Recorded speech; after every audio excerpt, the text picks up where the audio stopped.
I think flying close to the flame is just more fun than the more sane approaches to show business. I've done some weird stuff. Producing is the greatest, it's the greatest occupation in the world because you get to do some of everything. And, but you better know what you're doing. See, director can make a mistake and there's 12 people there to help him. Lighting director, costume designer, you know. But when you're producing and you're the one that's going to sign the check or say, okay, that's a print, you better know what you're doing. You don't need a team as big as they have now. You really need a group of efficient people who can function below the radar. Now you look at the credits are longer than the show. And it's a different thing now. First of all, when we did Laugh-In, nobody auditioned. I saw people I liked and I hired them. I never thought about asking the network's advice, you know. Now today, every decision requires a committee of like 14 people, and you can't get 14 people to agree on lunch. You have to have a low sensitivity to pain. You have to, because see, in the old days, they'd buy 13 shows. Today, they give you 4 shows with a cutback. You know, because nobody's sure today, because the people in those jobs may not be there. You know, they said the joke was, when my boss calls, try to get his name, because those jobs change every 8 hours, you know.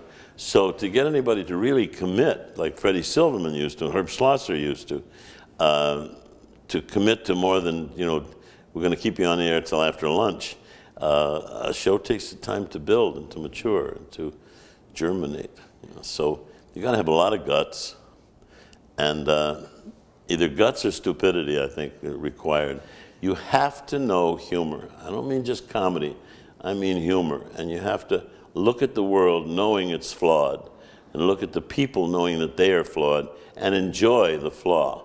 Because what we celebrated was mistakes. We celebrated the flaw.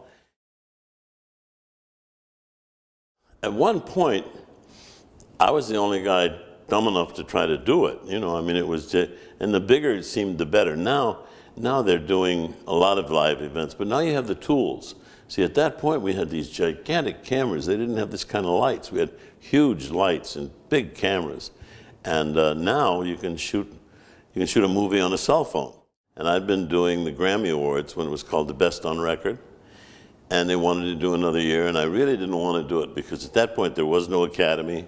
They didn't have the money for the statues of the awards until they got the money from the television show. So every award, the first 5 years of the Grammys, had Henry Mancini's name on it because they couldn't make the statues. So I'd go to the house with a truck and a big box. We'd pack up all of Hank's awards, and those are the awards that were given out the first 5 years. Then we had to get them back.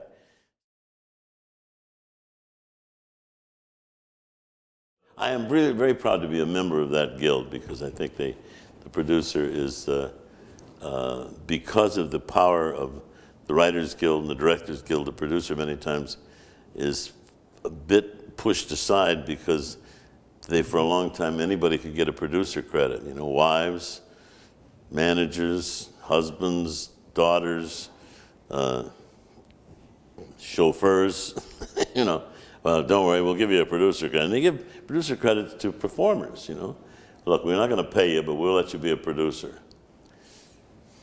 So we've got to get that credit back because it is a honed, should be a well-respected function.